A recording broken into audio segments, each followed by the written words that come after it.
So hello guys, আমি Hafsa drawing একাডেমির Hafsa. So first time আমি একটা ব্লগ ট্রাই করলাম এবং ভাবলাম যে যত ভালো করা যায় আমি এইটা তত ভালো করব। আমি ইউটিউবে এই সোশ্যাল মিডিয়াতে অনেকটাই নিউ, তাই আমি নিজের বেস্টটা দেওয়ার ট্রাই করছি। সো আজকে আমি আপনাদের দেখাতে চলেছি একটি ভিডিও। এটা হলো আমাদের সাধারণত মানে তারুণ্য মেলা উপলক্ষে আমাদের একটি আয়োজিত মেলা। এটা আমাদের গণিত গার্লস স্কুল অ্যান্ড কলেজ কর্তৃক আয়োজিত যেহেতু, তাই আমাদের একটি আলাদা স্টল দেওয়া হয়েছে এবং আমাদের বলা হয়েছে এর মধ্যে নিজেদের মধ্যে লুকিয়ে থাকা বিভিন্ন প্রতিভা দেখানোর জন্য। তাই আমি এবং আমার কিছু বন্ধুরা মিলে এই কাজটা করতে চলেছি। এবং প্রথমেই আমার কাছে কিছু চারা ছিল যেগুলো আমি ভালোভাবে পরিষ্কার করে নিচ্ছি, যাতে এর কাজটা এর উপরে যে রং দিয়ে আমি কাজটা করব সেই কাজটা যেন খুব ভালো হয়। তো এই প্রথমেই খুব ভালোভাবে এগুলো যে গায়ে ময়লা লাগা ছিল সেগুলো আমি পরিষ্কার করে নিচ্ছি। এগুলো যদিও একটু সময় লেগেছে আমার করতে এবং এই ঠান্ডার মধ্যে। সো নাও আমি অনেক ট্রাই করা এই ঠান্ডার মধ্যে এগুলো পরিষ্কার করা প্রায় আমার শেষ। এগুলো আস্তে আস্তে আমি আমার কাছে আরও বেশি চারা ছিল, কিন্তু এর মধ্যে আমি আপাতত প্রথমত 4টা চারা নিয়েছি ট্রাই করার জন্য যে আসলে কেমন হয় ব্যাপারটা। আমি নিজে এগুলো সম্পর্কে মানে ফার্স্ট টাইম আমি ট্রাই করছি এরকম মাটির চারার উপর আঁকাটা। তাই এটা ফার্স্টে আমার কাছে অনেক হার্ড মনে হয়েছিল, বাট পরে আমার মনে হয় এটা সব ঠিক আছে।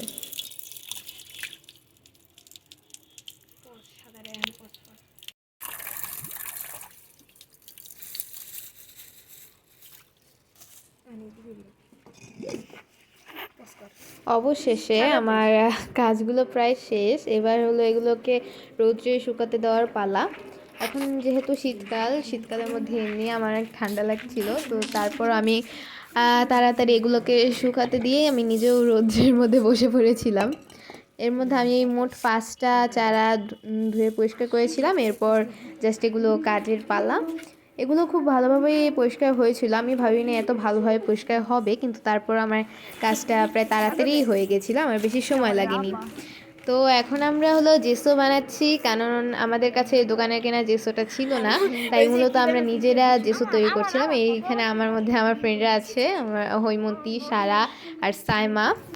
পরে যদি আরও একজন যোগ হয়েছিল, আমাদের কাজ আমরা খুব তাড়াতাড়ি কমপ্লিট করছিলাম।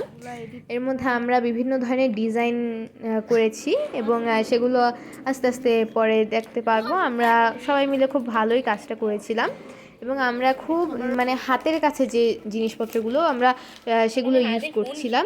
আমাদের প্রায় করতে করতে অনেকই টাইম লেগে গিয়েছিল। আপনারা দেখছেন যে এখানে আমরা বিভিন্ন ধরনের কালার চুজ করেছি, একটা গ্রিন, একটা ব্লু, একটা রেড। এছাড়াও যে মাঝখানে আমরা একটু ব্রেক টাইম নিয়েছিলাম, সেই সময় আমরা একটু হালকা পাতলা খাওয়া দাওয়া করেছি। আমাদের প্রায় আমরা একটাতে আলপনা করেছি, আর একটাতে ফ্লাওয়ার আর্ট করছি এবং আর একটাতে আমরা একটি সুন্দর পেন্টিং ড্র করতে চাচ্ছি। এই যে এইটাই হলো একটা পেন্টিং, আর এটা এঁকেছে আমারই এক বন্ধু সাইফা।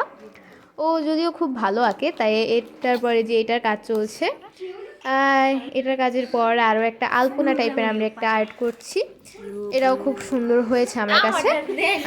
তারপর এগুলো আমাদের করতে করতে যদি আমরা অনেক কষ্টও করেছি, কারণ এটা করতে করতে আমাদের অনেক টাইম লেগে গিয়েছিল। আমরা বিকালে কাজগুলো শুরু করছিলাম এবং কাজ করতে করতে আমাদের প্রায় সন্ধ্যা হয়ে গেছিলো। আর এই শীতকালে খুব তাড়াতাড়ি সন্ধ্যা হয়ে যায় যদিও। এর মধ্যে আমাদের কাছে আমাদের হাতের কাছে আমাদের বেশি পেন্টিংও ছিল না, মানে বেশি রঙও ছিল না, যার কারণে আমরা হলো খুব অল্প সংখ্যক ফেব্রিক রং ইউজ করেছি এগুলো কাজগুলো করতে। এবং আমরা খুব সহজেই সবাই মিলে কাজগুলো কমপ্লিট করে ফেলেছি। এখানে এই যে এখানে আমরা এই আলপনাটা আমার কাছে খুব ভালো লাগছে। তাছাড়াও আমরা আমাদের অন্য যে আর্টগুলো সেগুলো করা শেষ প্রায়। এগুলো মূলত আমাদের তারুণ্য মেলার জন্য আমরা নিয়েছিলাম, যাতে আমাদের মেলাটা খুব ভালো হয়। আপনাদের পছন্দ হলে অবশ্যই কমেন্ট করবেন। তো অবশেষে আমাদের সব কাজগুলো শেষ হয়েছে এবং এইটা হলো আমাদের ফাইনাল রেজাল্ট।